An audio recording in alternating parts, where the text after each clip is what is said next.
जैसे महासागर में अनंत अनंत नदियां भी समा जाएं तो समुद्र का लेवल नहीं बढ़ता, उसकी मर्यादा भंग नहीं होती। वो सब चीज़ों को अपने में समेट लेता है। उसी प्रकार से जो मनुष्य भीतर से शांत हो जाता है, विशेष संवेदनाएं, उनके विकार जब भीतर प्रवेश करते हैं, उसके मन में अंतःकरण में प्रवेश करते हैं, तो भीतर कोई भी विकार उत्पन्न नहीं होता। उसके अंदर गहन शांति रहती है।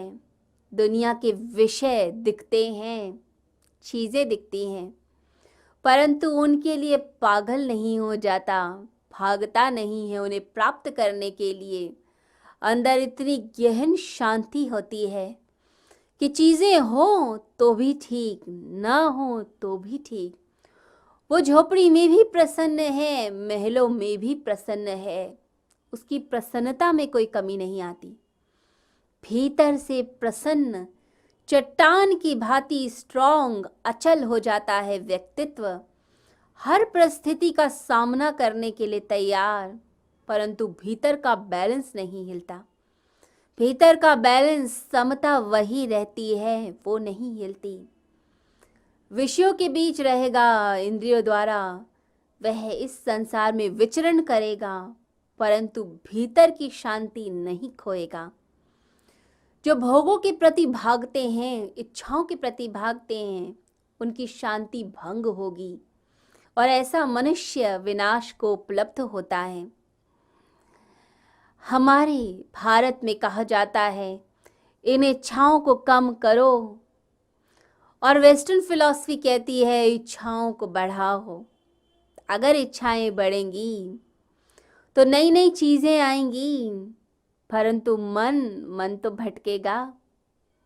नई नई इच्छाओं को पूर्ण करने के लिए मनुष्य फिर कुछ भी करेगा, और किसी की कोई गलत इच्छा यदि जाग जाती है तो समस्त मानव जाति का विनाश कर सकती है। कोई एक साइंटिस्ट कोई गलत इच्छा से कभी कोई एक प्रयोग करे तो समझिए वह संपूर्ण मानव जाति का विनाश कर सकता है। ये इच्छाएं नाश करती हैं, परंतु वेस्टर्न फिलॉसफी कहती है इच्छाएं बढ़ाओ, और भारत की फिलॉसफी कहती है इन इच्छाओं को कम करो। अपने भीतर अपनी आत्मा से जुड़ो। जब आप अपनी आत्मा से जुड़ते हैं तब आंतरिक प्रसन्नता को प्राप्त करते हैं, और इस जगत को आप एक परिवार मानते हैं, और परिवार की फिर रक्षा करना शुरू करते हैं, परिवार के कल्याण के लिए सोचते हैं।